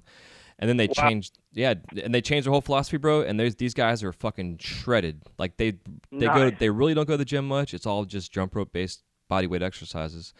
And so I started doing this program, and having the accountability with the group that I'm in makes a big difference. But it all started with just my head, just getting my head together. Like I had to fucking just start somewhere, and that's where I started, which then has led to me losing 35 pounds since the end of February. Oh, cool, man. Congratulations. Yeah, thanks, dude. It's huge. Like, I'm wearing a size 30 waist right now, which I haven't worn since like 8th grade. So, nice, man. My wife's like, you got to stop losing weight. I can't keep buying you clothes all the fucking time. For sure. That's cool, man. That's cool. Good for you. Yeah, thanks. Yeah. I started eating a lot better about March of last year. And man, I probably dropped about 20 pounds, and it's awesome. My mind is a lot clearer, and, I don't do any processed foods, any dairy. I'm pretty much on the paleo diet. I don't know if you ever heard of that one. Oh yeah, I'm pretty much the same way. I do every once in a while have dairy, but it's pretty rare. Nice. Yeah. So it's definitely helped a lot, and it's helped my mind too. When you eat all that crap, it's just it becomes a part of you. Yeah, dude. No bueno. Yeah, exactly, dude. It's amazing. Like, it's so easy with what we do to just get into a shitty rut routine where you're drinking all fucking day, you're smoking all your pot. I mean, everything else. The next thing you know, you're 40 pounds overweight. You have high blood pressure. Your glass looks like shit. Everything else. You haven't showered in 4 days. You know what I mean? Like, it all just starts to go downhill. Oh yeah, it's amazing. Yeah, definitely. Like I look at Carl Termini. He's in incredible shape. He's vegan, and he's been going to the gym. Nice. I think he said like almost. I want to say it was like a year and a half now. He's been almost every fucking day. He's been going to the gym. Wow, man. Yeah, it's fun to see guys in our and gals too in our industry that are all about being fit and healthy. Right, body conscious, yeah, sure. Dude, because I don't want to necessarily be like supermodel glassblower guy, but totally. It'd be nice to walk into a room and be like, oh, look, who the fuck is that? Yeah, exactly. Yeah, you feel good. Yeah, I'm not. Yeah, exactly. I mean, I live by the beach, so I feel like I need to be in that kind of headspace, but Oh yeah. If I lived in the mountains, I'd probably be, in my overalls and fat and have a big beard. Probably not. I live in the mountains, and I wear a size 31. So cool. And I'm 38. So. Yeah, dude. Tell me about it. It feels good, right? Oh man, it feels awesome. And it's just I'm trying to get everyone else to do the same thing around me. I'm like, everybody should try this, and the wife's like, I don't know, I like soda, right. But get her to start drinking the fucking flavored soda water. My wife drinks it right now. Like that's it's like if she wants a glass of wine, she'll put some of that stuff in a wine glass just to help her with not having a glass of wine. Nice. So yeah, that's been my go-to now too, because like I have a bad, besides sweet tooth, I was addicted to sugar, and once I cut sugar out of my diet, I mean literally I lost 15 pounds right away. No sugar in my diet, kind of stuff. And I still have a sweet tooth. I mean, don't get me wrong. I'm digging into my nut butter or some shit at 2 in the morning. Things are off. For sure. I can't have it in the house, dude. It's terrible. Like if I have we just got these amazing fucking healthy protein granola bars. It's like pretzels and chocolate and protein and shit. And even today, I'm like dipping it in my nut butter jar. Nice. You know, it's so good, but fuck. But I know now too. I keep track of all my shit. I have this MyFitnessPal app that I use, so I'm like, if I eat this, that means I can't eat this later on tonight. So it's like, Right. Yeah, that's important. That's definitely important. You can cheat a little bit. That's what I found in this diet. When I first went paleo, I was super strict on myself for about a year, and then I talked to a trainer, and he said, no, you have to cheat a little bit because your body will just plateau, and it basically it's not good if you don't break out of that diet every once in a while. You got to throw your body a curveball every once in a while. And I was like, okay. So I started doing that, and I started noticing better results, mind and body, and yeah, it's cool. yeah, it's and huge. You get to reward yourself, Yeah, dude, absolutely. Yeah, man. I'll send you a. Well, I guess I can't text you. Do you have a cell phone? Yeah. Okay. Don't give me your number. I'll get you that number. Yeah, I'll get it off Sure. the air for sure. Because I'll send you some links. Because the guys at the group that I'm in, they're doing a 14-day free trial kind of thing, like just to go through the process of the group, and yeah, you can fill it out, dude. It's killer. Like we're doing this jump rope program right now. It's the jump rope master fitness program basically, and it's like every month you learn all these new tricks and processes and stuff, and then you do a test at the end of the month, and you get a belt, like a white belt, for instance. And cool. yeah, it's really nice. Like each week you take a test. All you're doing is filming yourself doing your jump rope, and then you post it up on our Facebook group, and then they say you passed, whatever. But they have a YouTube channel. It's just a Zen Dude Fitness YouTube channel, and they have all their shits on there, all their content, their videos, their talks. I mean, intermittent fasting is like a big topic that we talk about a lot, where you like basically in a day, a 24-hour window, you have like an 8-hour window that is when you eat in. So if you start eating at noon, your last meal is at 8 o'clock. You get all your shit in that 8-hour period of time. So then you're fasting for 16 hours. And I find like myself now in the mornings, I'll get up, I'll have a cup of coffee, and I won't eat until like 4 or 5 in the afternoon sometimes, and I'm not hungry at all. And if I do get hungry, I'll have either a cup of coffee or a big glass of water and do some push-ups just to get my mind off it. Like at Disney, for instance, when I'm there on my long days, I'll have a protein bar maybe in the morning, but I won't eat until 4:30, and that when I have like my first meal of the day, and by then I'm fucking ready to eat. But throughout the day, dude, like I'm in my full costume, I'm in my bow tie, my vest and shit, and I'll go down to the basement and bang out like 20 push-ups real quick just because I got to get that shit out of my system because I want to eat something. Right. Oh yeah, for sure, man. That's awesome. It must be really nice to work there, man. That sounds like a dream come true.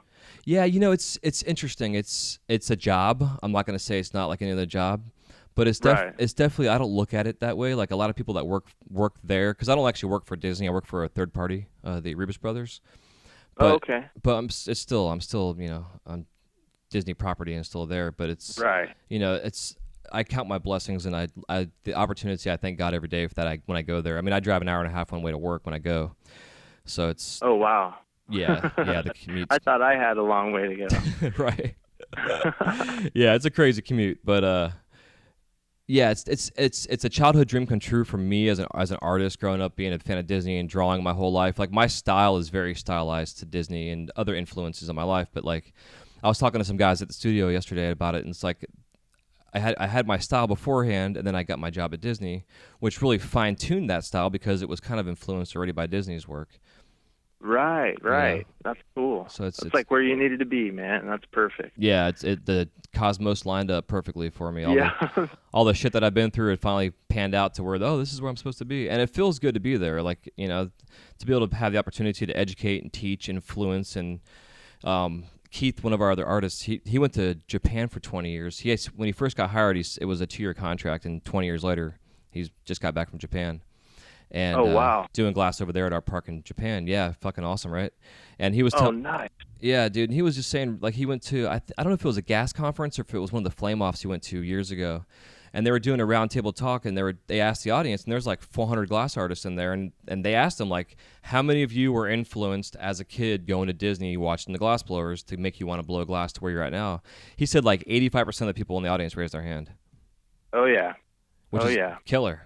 It's So when I lived in LA, I went to Disneyland in Anaheim, and I remember some old man in New Orleans Square was making or he had a big ass must have been about a foot tall. It was a Tinkerbell, and it was solid clear, and it was just fucking beautiful. And I remember just thinking, like, wow, this guy made this? Like, I didn't even understand, but it was just, I remember the legs were like super thick up top, and then, it's like he must have used like 25 mil rod or something. It was just so smooth and perfect. But yeah, definitely Disney glass artists definitely had influence on me for sure. I can vouch for that. Hell yeah. That's awesome. Yeah, man, I'm still blown away to see the work that we used to do, some of our bigger character stuff in clear, like these 5-pound solid Mickeys that we were making, or like the genie or whatever. Just and they're on point to what the character looked like, even though they're all in all clear. It's just It's phenomenal. Yeah, it's insane. Now I'm trying to push us to do that same kind of shit, but in color. Right. Yeah, definitely. Bring the color out for sure. Yeah. Fuck yeah. Cool, man. Well, I don't want to keep you going. I think I got shit to do here. So let's take a quick break real quick. We'll thank our sponsors, and then we'll come back, and will be time for us to crash a kiln. Awesome, man. All right, cool. This segment of the Wise Guy Radio Show is brought to you by Zen Dude Fitness. Lose 10 pounds this month by joining the Zen Dude Fitness 4-week jump rope fat loss challenge. Brandon and Dan will take you on a guided journey towards becoming the best you. Get fit, have fun, and find new ways to eat healthy while still enjoying the sweeter side of life. Just takes 20 to 30 minutes a day and no gym required. For more info and to sign up for the free 4-week challenge, go to wiseguymedia.com/ZenDudeFitness. That's wiseguymedia.com/ZenDudeFitness.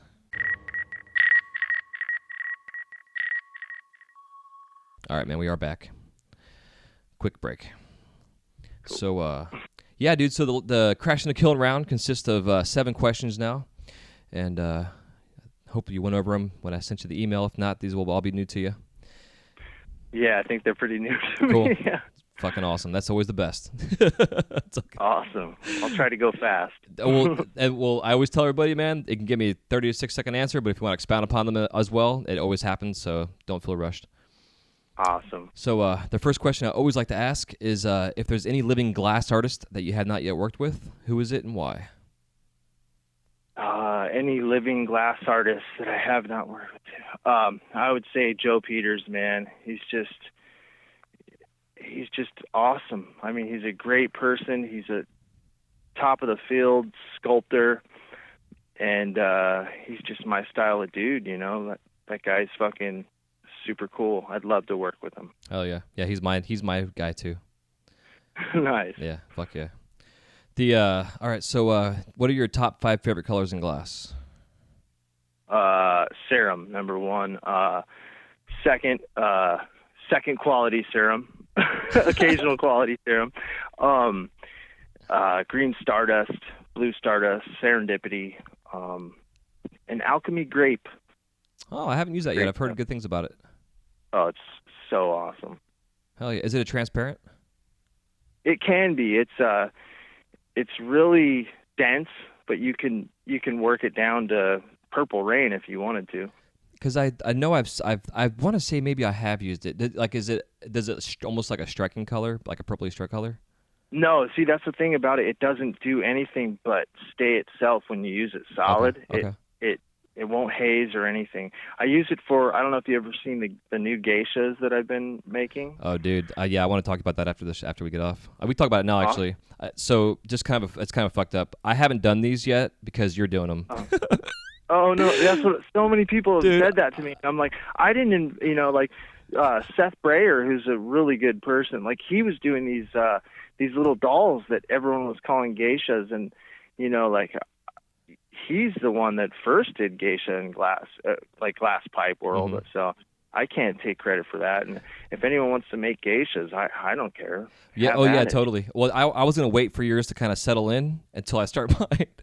I don't want to just like jump on the toes right away. I'm saying that because like 2 months ago I was taking my son to Cub Scouts, and like he said something about, they were talking about Asian culture in his class and the geisha stuff, and he's only in like 4th grade, so that was kind of weird. But anyways, So while I was waiting for him to finish up his thing, I was doing some research, and I was coming across some Geisha girl, just like some sketches and drawings. Well, I came across Right. Jag's piece that he made like 10 years ago. I don't know if you've seen that one. He did a Geisha girl, like a realistic looking nice. Geisha. She's like all in bamboo sticks and shit. It's a gorgeous piece. If you get a chance to look it up, check it out. But Yeah. I was gonna do some Geisha like girls, but have them with owl heads on them, like my wise guy heads, but make them like a really pretty owl face, and do all the makeup and shit on them. Dude, that'd be cool. That'd be super cool. Kind of some kind of different spin on there. And then I saw yours come out, and I was like, oh man, these are fucking awesome. I'm gonna wait a little bit. That's cool, man. Respect. Oh, shit. So let's see, where are we at here? Okay, color. So if you could describe the sound of glass cracking in one word, what is it? Tink. Cool. Tink. Hell yeah. Fuck that shit. Yeah. Oh man, I hate that sound, man. Usually we have the stereo turned up really loud in the shop, so I don't get to hear it, but I'll notice the crack in the kiln when I pull it out, or I'll notice it next day or something. But when the radio's like off or Spotify's asking if we're still listening, and I hear it, it's just a nightmare. And usually I found the louder the noise, the more minor the crack. Mm-hmm. If it's a soft tink, then your whole piece is fucked. If it's a tink, the whole fucking thing is done. That's in my opinion, in my finding. I completely agree. I find like you're saying, like a lot of times I'll find like the biggest, loudest noise in the kiln is usually like for my, if I'm making a figure, it's usually like where the leg was attached. Like if I'm doing dragons, it's like where my leg was attached to like the hip and it cracked at the hip, some kind of weird thing where I can fix it. Right. But those little small ones you hear, like they're hard to find sometimes. Yeah, for sure. Yeah, it's crazy. It's like the exact opposite. The loud tink is maybe a bridge or something. Mm-hmm. And it makes sense because it's reverberating around the whole piece. Like, ting! Yeah, exactly. But a small little ting usually is catastrophic for me. Yeah, hell yeah. Well, on that same topic, just kind of a little side thing. I'm getting weird static here. Mm-hmm. When you're working on a piece, like a larger item that you're almost done with, do you preheat your whole piece up before you start doing any details to them, or do you just like jump onto the details? I just jump on it. Recently I worked with Kai Beck, who's a Millie guy, and he had 2 Bunsen set up at his station, and I wasn't really comfortable with, the Bunsen. So we ended up losing a whole big Millie Dragon just because I didn't really know that technique, and I was kind of thrown into it. But for me, I work the way I work. Sometimes I'll max my propane out on my Samurai and use that as a Bunsen when I need to bring the whole piece up to core heat. But other than that, no, I just let the heat of the kiln kind of heat the whole piece and work part by part. Cool. Hell yeah. Yeah. Yeah, same here. Because I remember, like I was saying, like I remember seeing some videos of Nate Dizzle back in the day, like big ass flame, and even Bear Claw too, like just heating their whole fucking thing up, before they go do detail work. And I'm like, oh my god, I would be shitting my pants. Yeah, I don't know. I never found that I needed to do that. I think even those guys could probably work whatever they're doing without doing that. It's unnecessary in a lot of work. I think people just do it because that's the way they were taught, and it might work for some, and it's weird. It's a weird thing, if they did start doing it our way, then they'd probably break a bunch of pieces, just because they're not used to it. Yeah, I think it's also really key to when you pull a piece out of the kiln, let's say you're going to attach an arm or a hand or something, when you're doing that, you don't want to flash any other part of the piece but the part that you're working on. So you got to keep that in mind too. Yeah, exactly. Don't let that heat get around and flash other parts. Yeah. Hey man, give me 1 second. I'm having like a really weird no problem, static man. going on. I heard a dog barking too. Yeah. Mine bark all the time too. I'm like in the backyard. Yeah. Actually, I was doing one interview recently, and there was a rooster in the background at the neighbor's house that was cock-a-doodle-doodling the entire fucking time. I'm like, dude, you gotta go in the house or something. I can't. I'm getting distracted by this fucking rooster in the background. Totally. So funny. Yeah, because I was asking that because like that piece I was talking about earlier with that Coil and Steve were working on, the Banana Lady. They actually had a second kiln that was warmed up, and it was only sitting at like 700 degrees. And because they had the piece out for so long, they just went into that cooler kiln and then slowly warmed it back up again. Oh.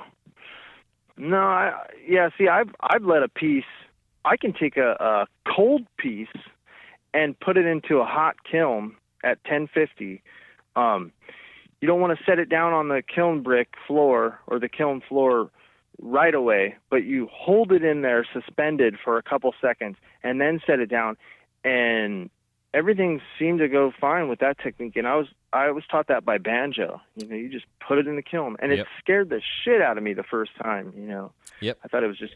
But if your welds are good and everything's good, you have no 90-degree or right angles, then you're good. And I know Coil. I have some of his work, so I know that his work, his sculptural work, is really is really. There's a lot of right angles on that shit. It's crazy. Well, it's interesting. Go on. I was just going to say that's what makes his work so awesome. It's just, his shit is just so crisp. It's not melted in like the way you would think. Well, not to give away his secrets here, but one of the things that he taught us when we were with his class is like he does like his say like he's doing his monkey faces, for instance, or whatever, and he's trying to get like a really furrowed brow. He'll actually build the glass up and blend everything in completely smooth, and then goes back in with a knife or his tool and then cuts the lines in, so it looks like it's actually deeper than what it truly is. Right. Yeah, I've seen that too, but I've seen the way he builds glass around the eyeball millies and it's just sitting, it's laying over the top of it. Yeah. Where they marry is not a flush weld. It's just laid over the top. Right. I have one of the 2014 Monkey Locks, and the thing's beautiful, but it's different than I would work. So I'd imagine that he can't just put one of those things right into a hot kiln being super cool. Yeah, it makes sense. Yeah, absolutely. Yeah, I know what you mean too with the eyes that he does. Totally. Do I have time to get this call waiting real quick? Yeah. Edit that Yeah, help yourself, yeah. All right. I'll be right back. Okay. yeah, and the deep cuts and the heat and stuff. Right. Yeah. His style is definitely, you definitely have to do a different, funkier steps to get hot again for him, I would imagine.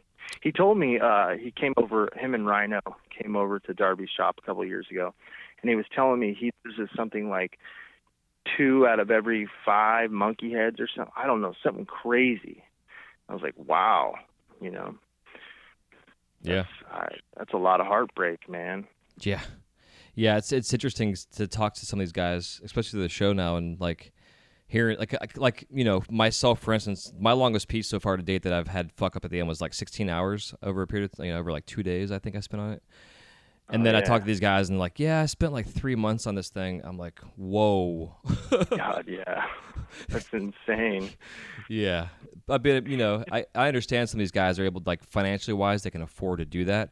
And don't get me wrong, dude, there's a lot of cats in our industry that financially wise, they were good to go before they started this because of what they were doing for business beforehand. So, it helped them out. Myself personally did not. I had to start from, bootstrapping it. But, But yeah, man, I mean, fuck.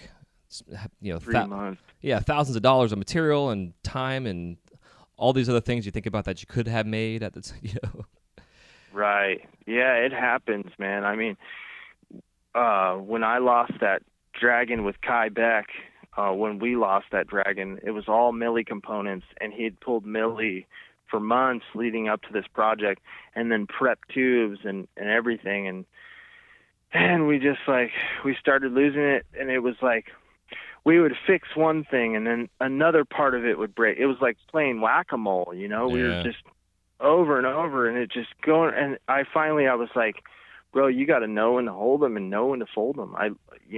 We lost this piece, brother. We got to cut it up and salvage what we can.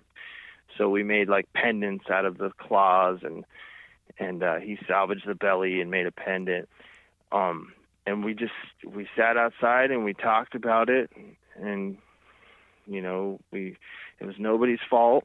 It wasn't meant to be, and we're going to do it again. But that was heartbreak, but I've been down that road before, never with another person, just by myself. But I know that you got to just go on, Try not to have any reminders, like sitting around too long. Like if you have the cracked body right on your bench, you're going to see that thing every day. Yep. And just relive it. So try to just get rid of that shit and move on, make something better. That's what it's all about. Yeah, exactly. Learn from those. And it's all learning experience. Yep. When something goes bad. Yeah, I like the whole idea of failing forward. You learn from your failures and just keep moving forward. Oh, yeah. Yep. That's definitely. Huge. Hell yeah. All right, back on track here. So, see, we got the glass sound. Oh, yeah. So what's your worst injury in the studio? Oh, man. Okay, dude, check this one out. This one's going to drag on a little bit. It's Sorry. all right. No, go for it. So I was about 2 years in, maybe a year and a half, working for Gilbert Velasco at Studio G, the G spot.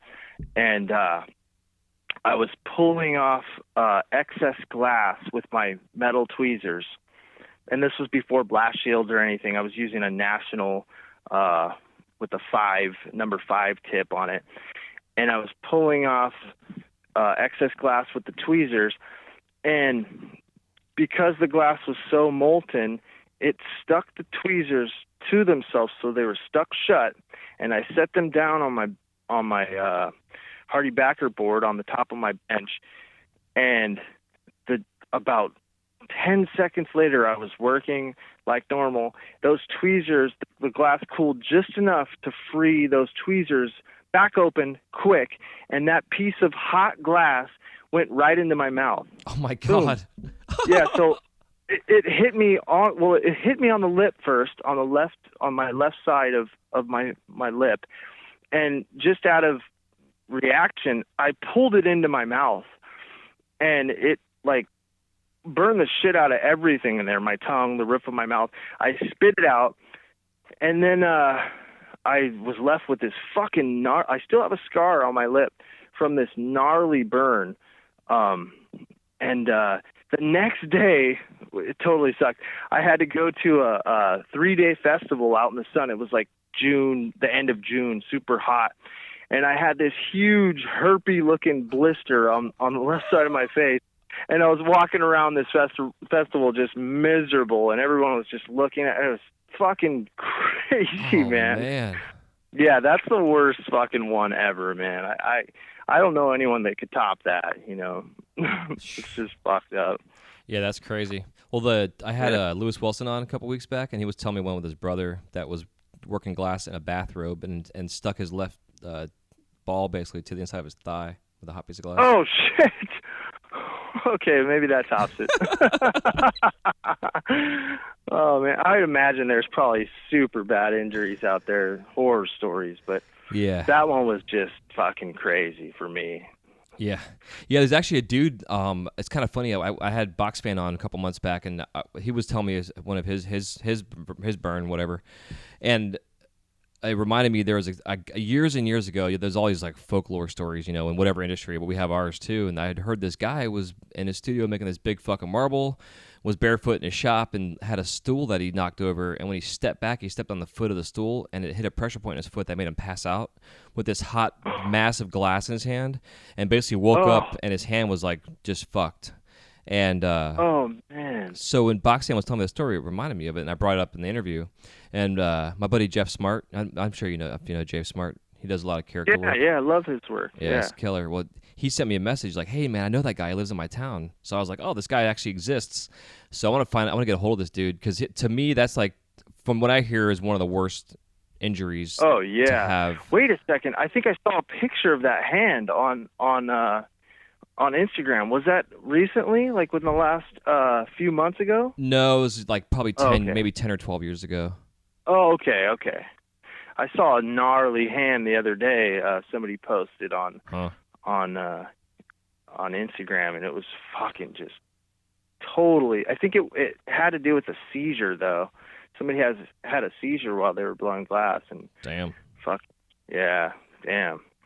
that makes my lip look like nothing. Right. Yeah, But dude. yeah. One of our guys at work, Jimmy Dills, he's been with us for 21 years, I think, now with the company. He's a phenomenal sculptor. But you know, I've dozed off a couple times on stage, making right in the middle of a piece, and he did, and put his hand through the flame with people watching him working, Oh. and that woke him up. Yeah. Oh yeah. I bet I put my hand through the flame, trying to grab something on the other side of the bench, and then as I was coming back, the center fire, and I got excited or startled, and I hit the fucking middle fire, and blasted my hand the rest of the way. And I remember it felt cold, man. It was like cold as ice. Like when it happened, I was like, it's cold. And I was like, what? And it looked like old man skin for about 2 days, and then it just fucking turned into this gnarly ass blister. And now you can't even see anything. It's weird how the top of the hand heals so well. Right, I know. I've done that same thing twice, not the exact same way, but twice on my left hand. And now that I'm getting older, I'm finding those areas my skin's darker. Like I have like a permanent tan from the scars. But right, you know. Yeah, it's weird. But other than that, bro, always, yeah, you would never know. Yeah, the top of the hand is resilient.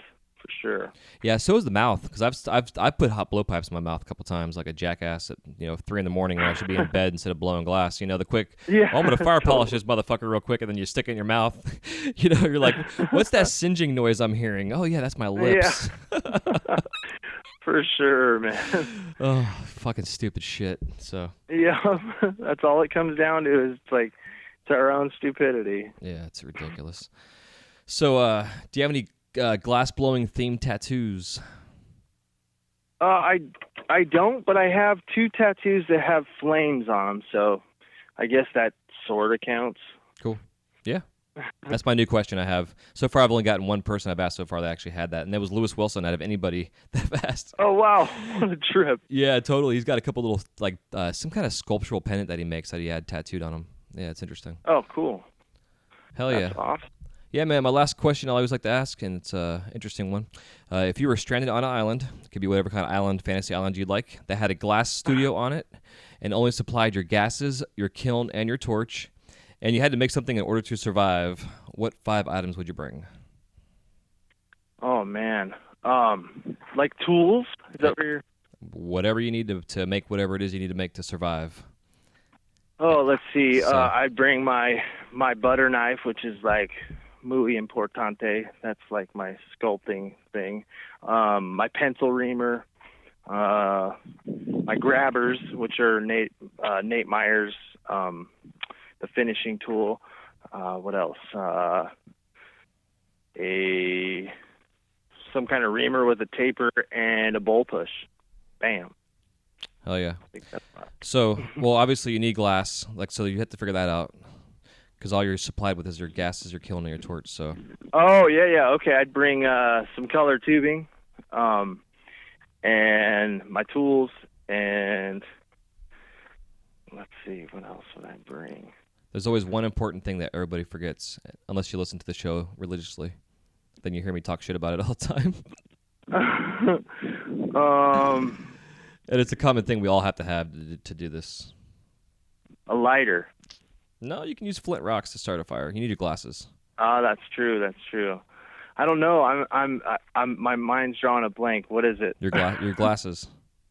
Oh shit, the titaniums. Oh yeah, I forgot about those. I was thinking about starting, because I'm thinking about maybe including that as one of the things that are available for you, because everybody forgets it, But it's like, I think it's because we're so used to wearing them all the time. Like if I don't have glasses on my face, I just feel naked. Right, for sure. I've seen people that sculpt clear glass not wear glasses at like county fairs. Yeah, that's crazy. Yeah, that's what I was thinking. And I remember asking them, don't you need glasses? And they're like, oh, you don't need it for clear glass. I'm like, wait, what? Yeah. How the hell? Yeah, that's old school, dude. That's how they used to do it, using like the Nationals or some smaller, just lighter flame torch. Right. Yeah, it didn't make that big brightness. So with your butter knife, do you have a serrated edge on there, or is it all smooth? Yeah, it's all smooth. There's still like a little bit of that, but whenever I see that in my work, I I polish it out, and then I take my butter knife to the concrete again and try to get that shit off of there. So I don't want no serrated edge. Yeah. You ever use a spoon? No, I don't. Get a spoon. I'm telling you, dude.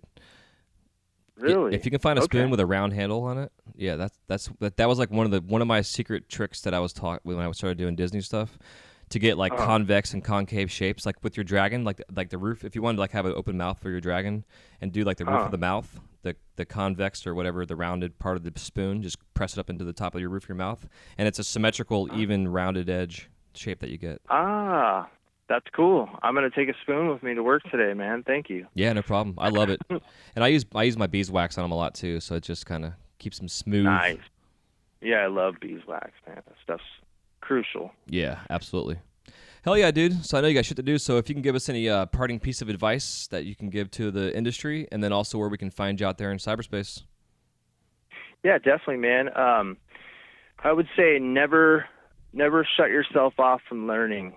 Always stay open to learning new things, because if you know everything already, you can't learn anything new. And then you could find me at Instagram is at MikeLuna300, and email is crazyglassblower300@gmail.com.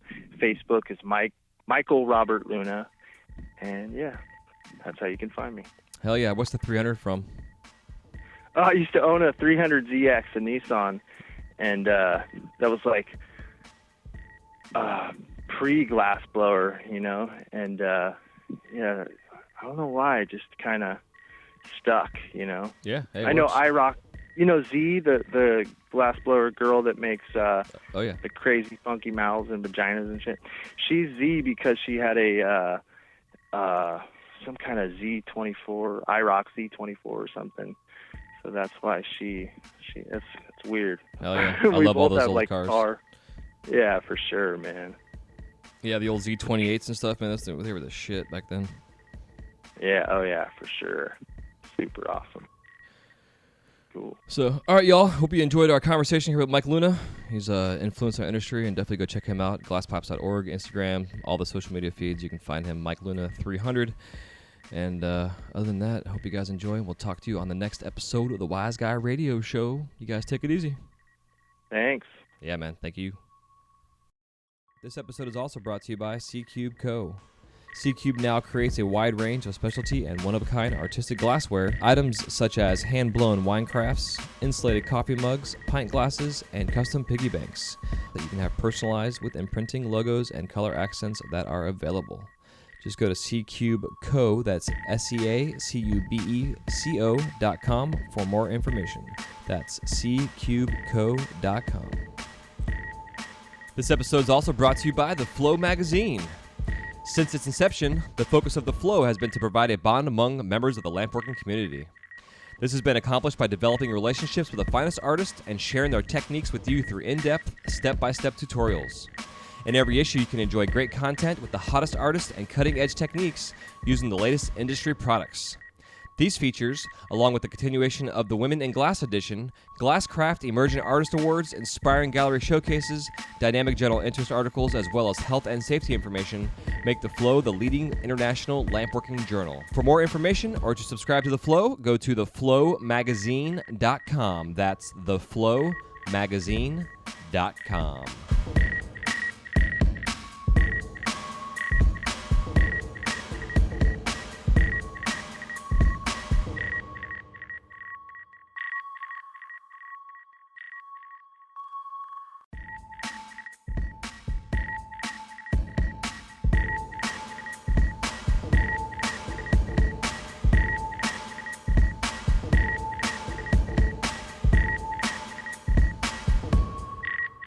Thank you guys so much for listening to this episode of the Wise Guy Radio Show. If you have any questions, comments, or remarks, please leave them in the show notes page area where it says comments. We'll see you soon. Have a wise night.